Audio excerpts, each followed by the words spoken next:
Thank you. Ed Galvez from FBS Radio. Good afternoon po.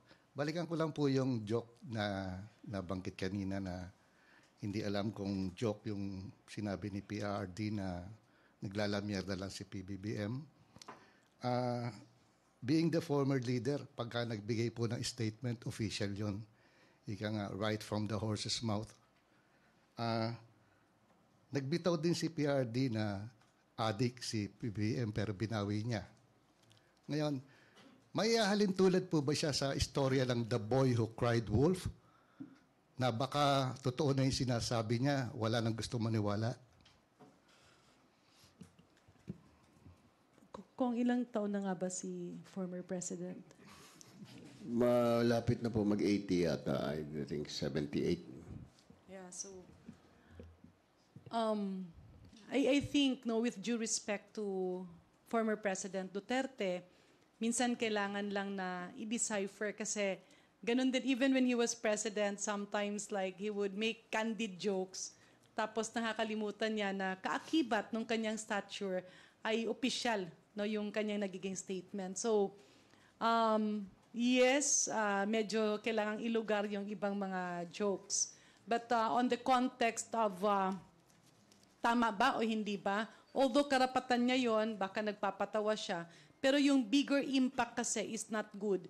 Because whether you are supportive of the administration or you are against the administration, ang importante doon as former president, titingnan mo, ano ba ang iyong responsibilidad sa bawat katagang ilalabas mo? Dahil bawat katagang ilalabas mo, iisipin mo as former president, may impact yan sa taong bayan. So if you look at all the other former presidents, kaakibat ng bawat pananalita nila yung accountability and responsibility.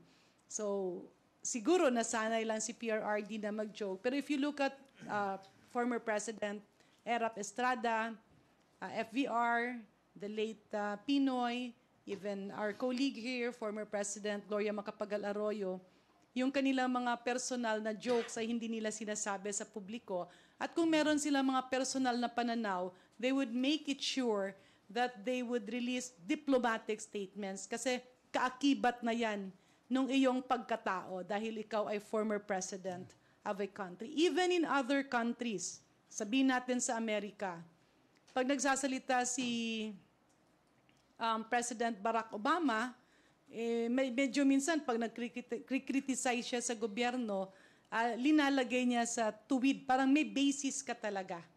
So, yan lang yung, sana medyo mabago ito. Kasi pwede siyang naging nakakatawa dun sa mga kaharap mo, pero dahil pag lumabas siya sa general public through media, iba yung dating. And statements like that can actually diminish the respect of other countries to our country. Hindi ang pagkatao ni President BBM ang natetainte. Ang nababastos yung pagkatao ng buong Pilipinas, ang Pilipino. Thank you.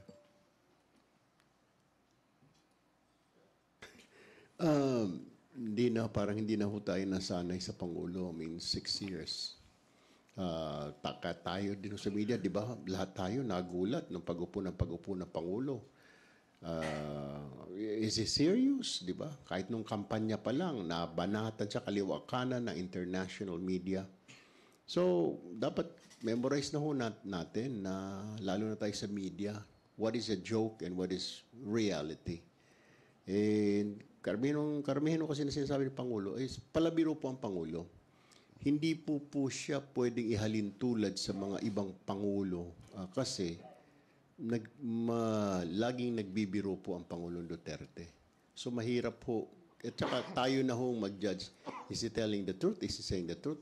Nasa sayo na yung paniwalaan nyo o hindi. Pero 6 years and reporter po ako, journalist po ako ng panahon po ng Pangulo.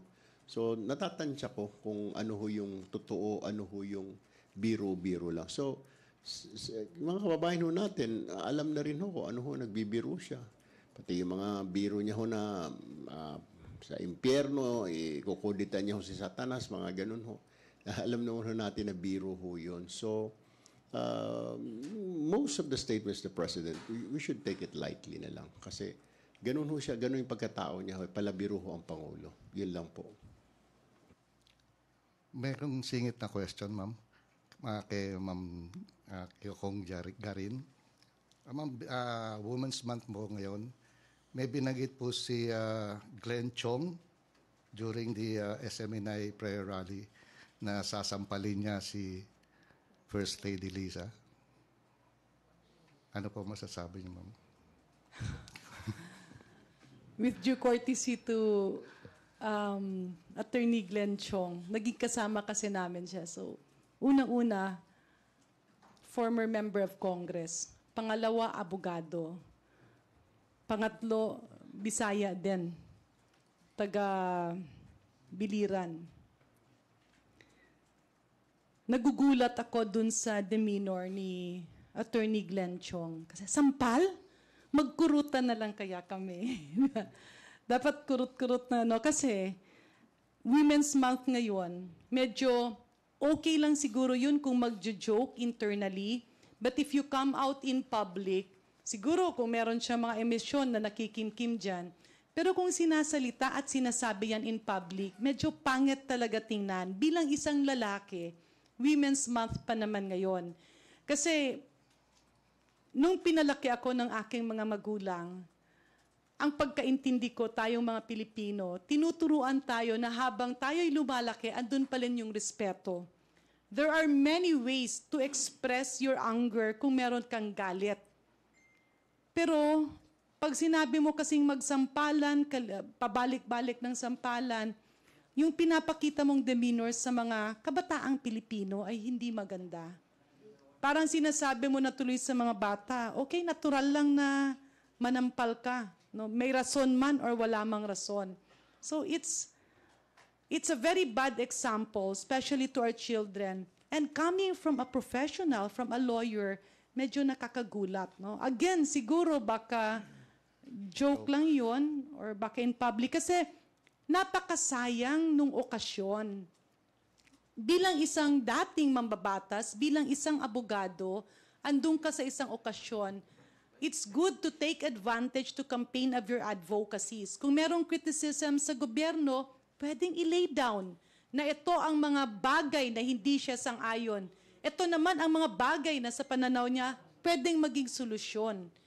Pero kung parang ang usapan ay parang mga sampalan, it brings down the dignity of women, whether it's the First Lady or not, babae yun eh. So medyo hindi lang nga talaga maganda tingnan sa publiko. Tsaka parang, alam mo yon, parang bilang isang babae alit at bilang isang nanay, bilang isang Pilipino, you don't want your citizens doing that in public.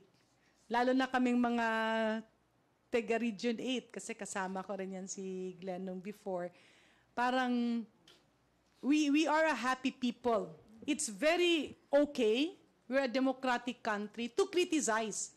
Pero dapat i-lay down mo yung basihan, ito yung ayaw mo, ito yung mali, ito yung ganun. Pero yung mga katagang yon, it does not only bring down the dignity of women, it also brings down the dignity of Filipino professionals. Kasi hindi ka nandoon bilang isang tao lamang, andoon ka bilang isang former official, and you are there as a lawyer. So it's actually a bad example to our children, with due courtesy to our good friend, Congressman Glenn Chong. Thank you, ma'am. Thank you. I'd like to acknowledge Meralis Moras from Channel 4. Hi, good morning. Good noon po mga Kongs. Isa na lang pong point. Actually, medyo nabanggit na ni Kong Garin kanina, pero maybe Kong Tulfo and Kong Reyes can also add, and maybe you can add. Kasi sa isang press con kahapon sa Malacanang, nabanggit din po ni DFA Undersecretary Eduardo De Vega na there was no progress so far in the negotiations para sa pagligtas ng ating 17 seafarers na na-hostage sa Red Sea. Dito po ba sa Kamara, ano po kayang masasabi natin dito given na isa yung kapakanan ng mga OFW sa ating priorities? Ano po kaya yung maaari pang gawin para mailigtas na yung ating mga kababayan doon?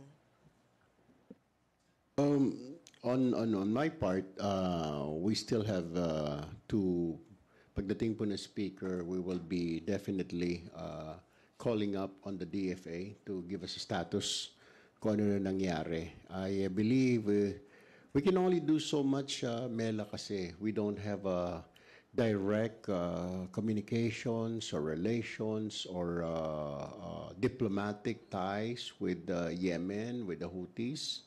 So, ang nangyayari, we go to a third party.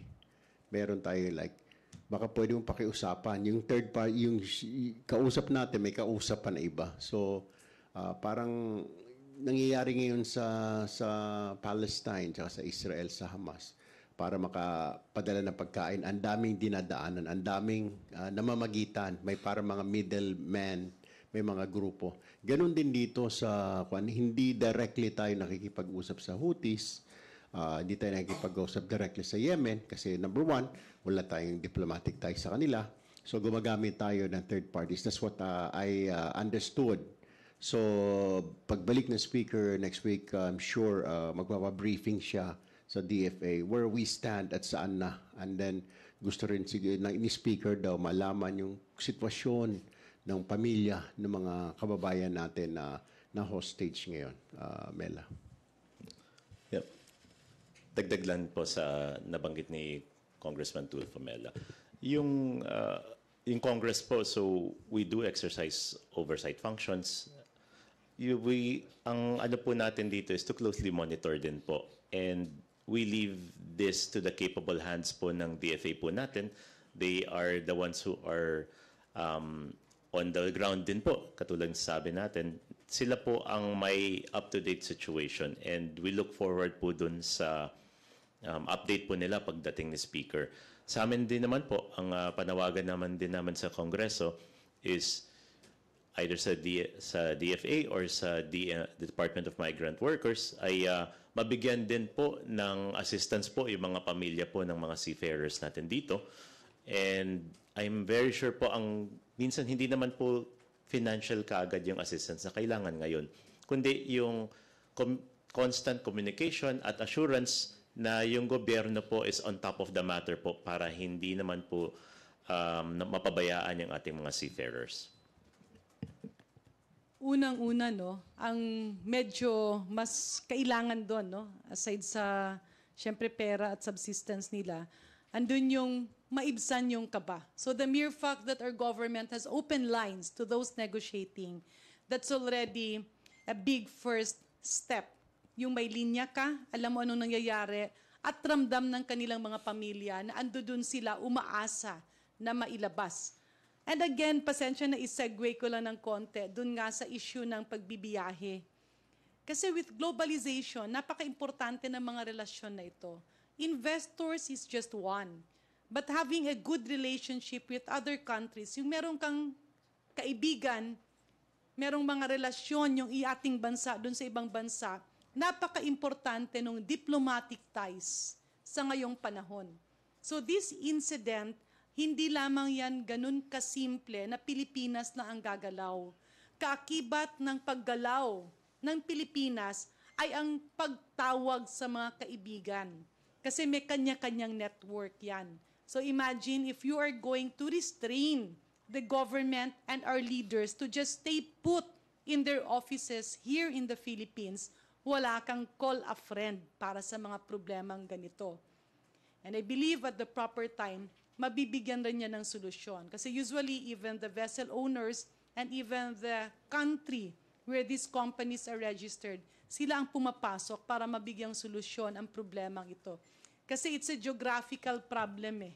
Parang kailangan mong dumaan sa lugar na yon at doon naman parang napakabilis na ikikidnap yung ating mga kababayan. But again, first is the diplomacy that is needed so we have more allies.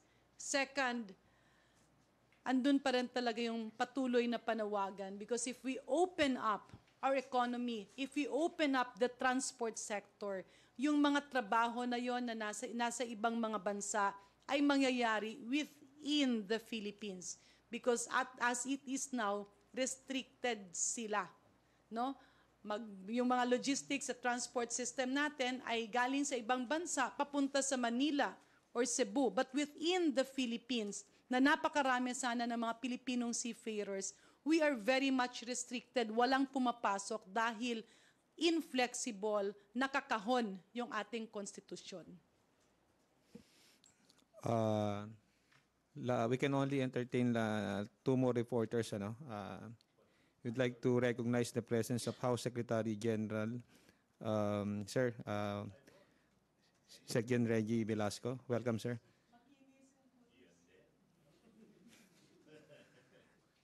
Melanie from Radyo Pilipinas. Hi sir, magandang hapon po ma'am. Para po sa lahat, ano po yung pwede nating maitulong sa ating mga kababayan ng HREP ngayong nararamdaman natin yung sobrang init na panahon? Ayon po sa Bangko Sentral ng Pilipinas, for the next 3 months ay makakaranas tayo ng pagtaas ng temperatura at climate shocks at pwede po daw itong makaapekto sa ating food supplies. Kaya nga napakaganda nung Kongreso ngayon. It's very active when it comes to its oversight powers. Kasi minsan kailangan natin katukin yung ating mga executive offices to keep on reminding our people what to do. Kasi it's a collaboration ng taong bayan at ng gobyerno. So ngayon patuloy, narinig ko nga, yung Committee on Disaster Resilience where the Honorable Erwin Tulfo is very active. Andun din, epekto ng climate change, what to expect, ano yung dapat malaman ng taong bayan, bakit ito delikado, bakit kailangan yung ating mga executive offices sa baba ay maging proactive. Then isegue na natin. Bakit nga ba nung nakaraang mga buwan, tila may iilang mga senador na medyo pinipitik yung mga linagay sa budget na ayuda. Nagbago ang panahon. Maraming mga insulto, kalamidad na pwede nating maramdaman because of climate change. At hindi pwedeng hindi tayo gumalaw. Kaya kung titingnan mo, yan din yung isang rason, ba't maraming naka-standby? Hindi naman na marami, tamang-tama lang na naka-standby na pondo pang ayuda. Dahil kapag gutom ang tao, dapat immediately matugunan ng gobyerno. Kapag merong kalamidad, dapat immediately yung kanilang pangangailangan ay matulungan.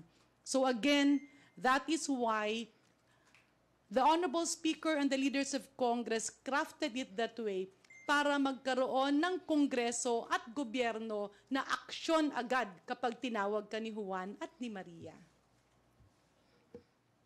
Thank you, ma'am. Alam mo, that's a very good question. Before the speaker left, ang dami yung mga bilin ng speaker na mga instructions. Ganun po siya every time he leaves for a visit with the president. Kung natatandaan ho ninyo yung senior citizen discount, kinausap po namin, kahit wala po siya, kinausap po namin yung DTI to fast track it. By the way, ang update po doon, ngayong katapusan po ng March, sabi ng DTI, effective na rin ho yung 500 pesos monthly discount sa grocery items ng mga senior citizen. Then came PhilHealth, bago pa ho yung kuan na advance in po ng speaker, kausapin mo na Kong Erwin, yung PhilHealth, kung ano bang pwede maitutulong sa mga kababayan natin with all this inflation going on.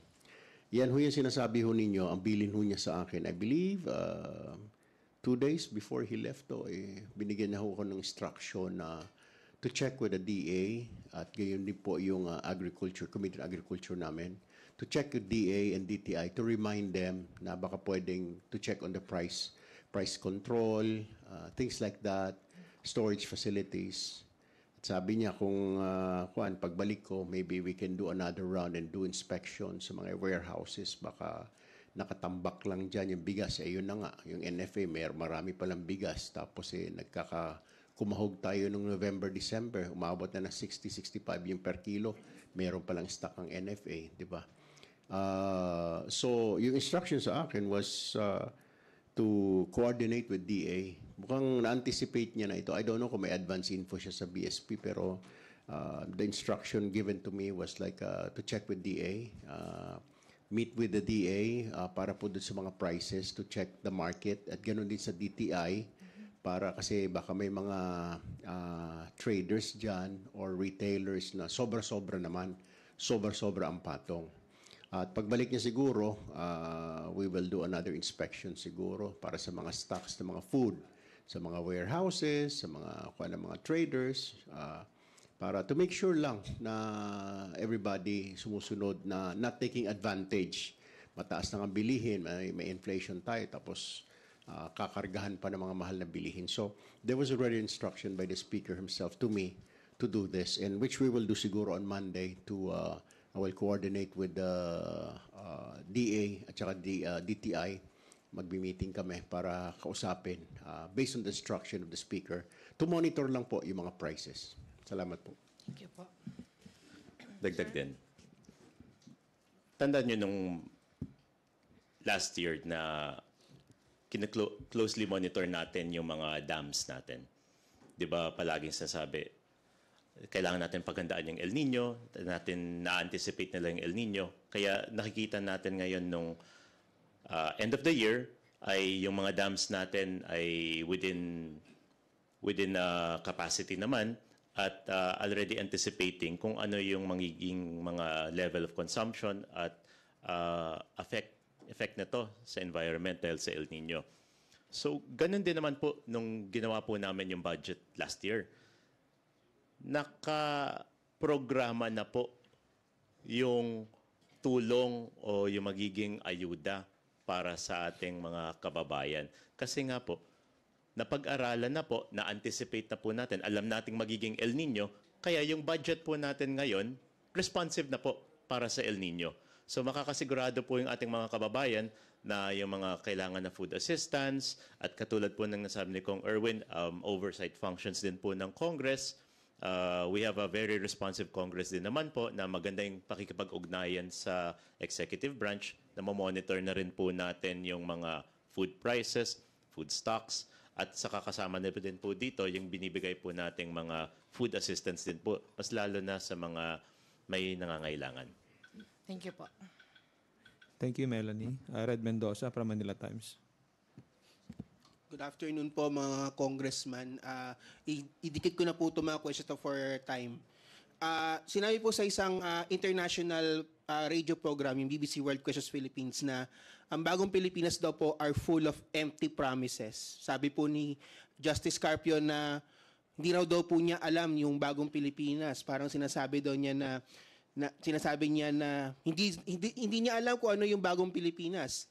Si Rafaela David ng Akbayan, sabi niya na nandun pa rin daw yung human rights violations, yung economy nagre-recover pa rin, mataas pa rin ang inflation. Sabi naman ni Richard Haydarian, nagiging technopopulist na raw si Pangulong Marcos. So, ano masabi niyo po dito sa sinasabi na ng mga comments na ito ng mga eksperto na to sa BBC World Questions pa naman po ito, international program po ito na parang empty promise daw po ang bagong Pilipinas. And maisunod ko na rin po, my last question, do you think po ba Vice President Sara Duterte should resign as Deputy Secretary sa inasan niya po nung rally na ito nitong nakarang araw? Maraming salamat po.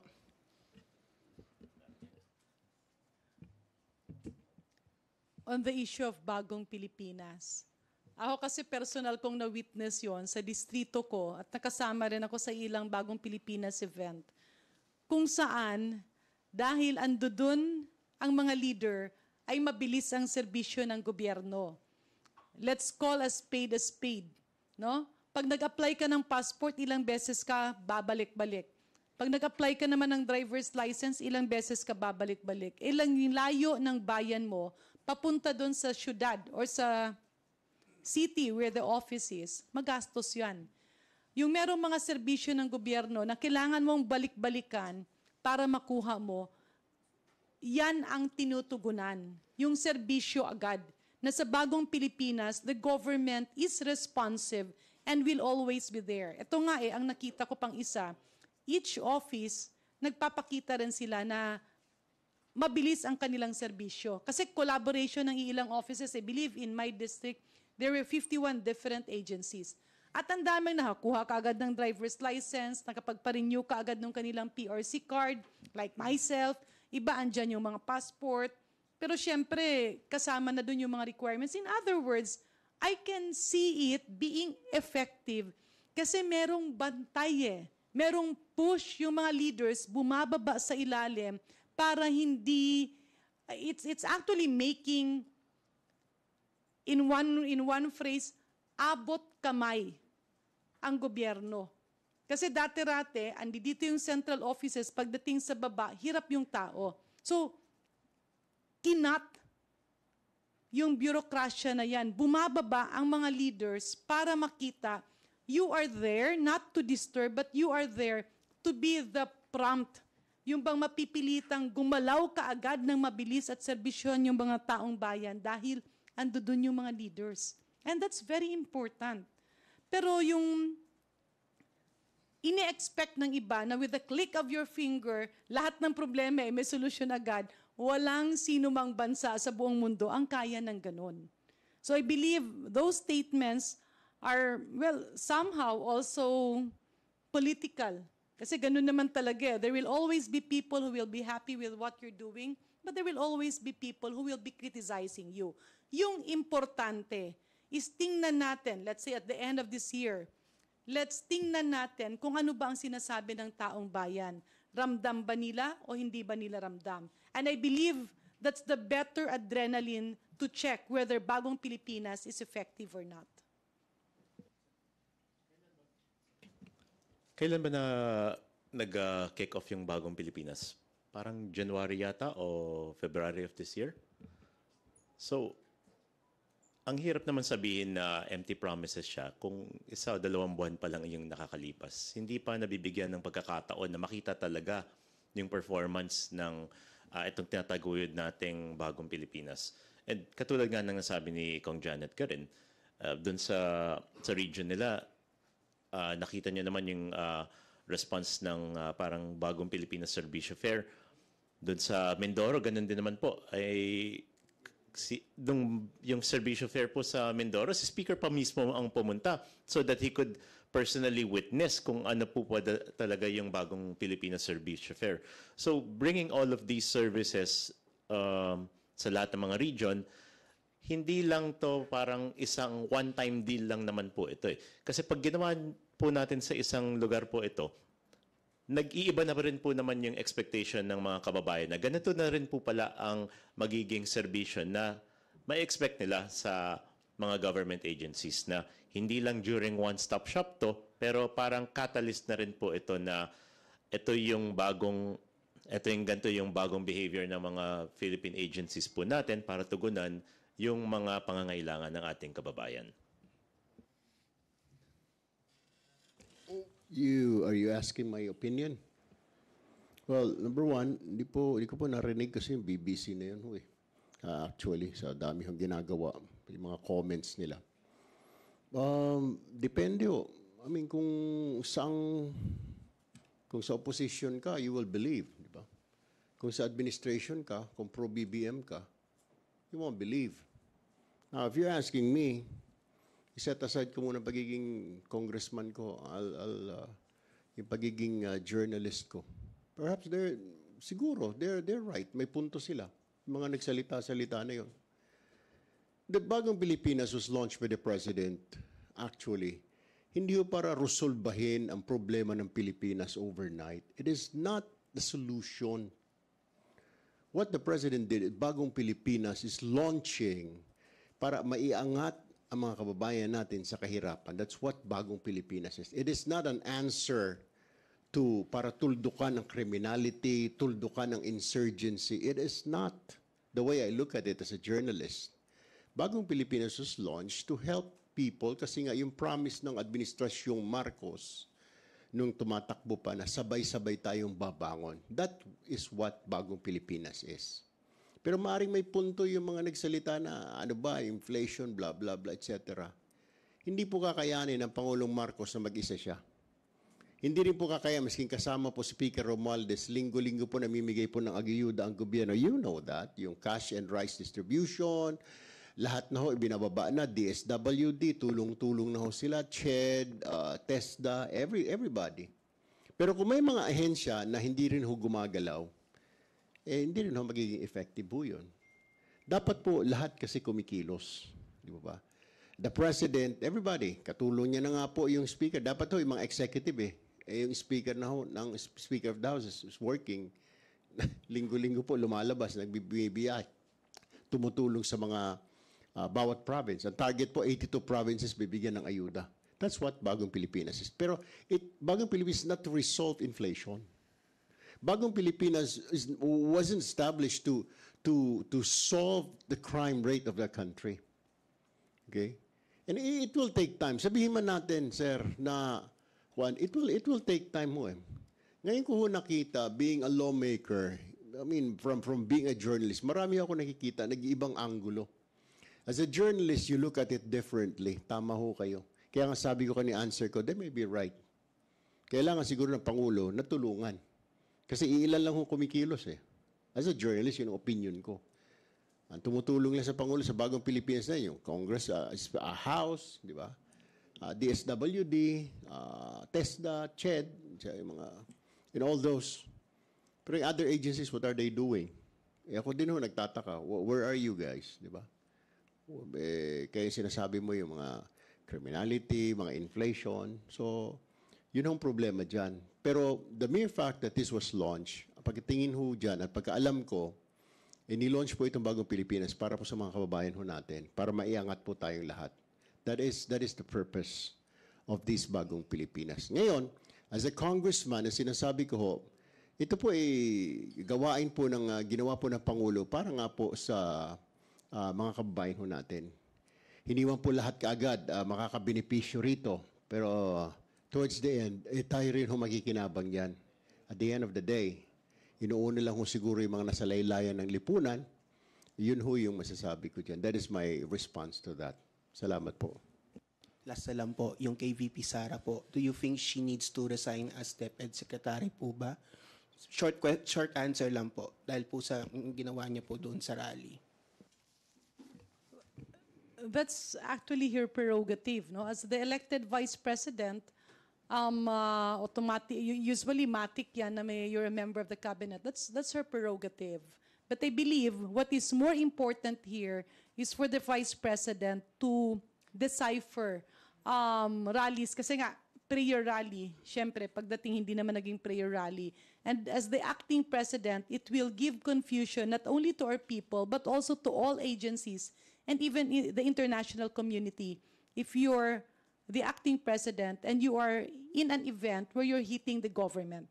So I think lahat yan, it boils down to her opinion. It's best for her to look into this matter. At baka nga iba ang purpose niya while she was there. I'd say give her the benefit of the doubt. Tandaan niyo po, prayer rally po ito. Baka po ay in the series of events, in the series of how the prayer rally was evolving, ay nag-iba bigla yung tema. Pero yung pagpunta po niya doon, nung sinabing prayer rally, that was the first intention. So we judge her on that first intention that it was a prayer rally, and going there on, since siya yung caretaker ng Pilipinas ngayon, she came there with good intentions to probably find a way to unite all sides. Yun naman po yung opinion ko. Well, si Pangulong Marcos po naglagay sa kanya sa DepEd Secretary. So tanging ang Pangulo na rin po ang pwede magsabi sa kanya, bumaba ka na dyan, bumibitaw ka na kasi kinokontra man ang gobyerno. It's only the President. Prerogative din ho yan at nakay VP Sara po yan. So sila dapat mag-usap kasi partners naman po sila, di ba? Since election pa, kaya nagkaroon ng BBM Sara tandem dahil dyan nag-uusap naman sila, open naman po yung communications nila. So let's leave it like that. Let's leave it the President. Ayaw ko hong pangunahan ng Pangulo. Ayaw ko rin hong pangunahan si VP Sara dahil medyo mga nasa top executive levels po yan. Pangalawa, first and second leaders po ng ating bansa, sila na ho mag-uusap. I believe so. Salamat po. Thank you, Deputy Majority Leader Garin, Deputy Majority Leader Erwin, and Congressman Ray. Sa inyo pong lahat, maraming salamat. Magandang tanghali. Nagustuhan niyo ba ang ganitong pagtalakay? Mag-follow sa Informador FB page at mag-subscribe sa Informador YouTube channel. Ang Informador ay nilikha ng mga staff ni Atty. Ricky Tumutorgo, aka Insurrecto, upang lalong lumawak ang inaabot ng pagpapalaganap ng katotohanan at labanan ang fake news at kasinungalingan.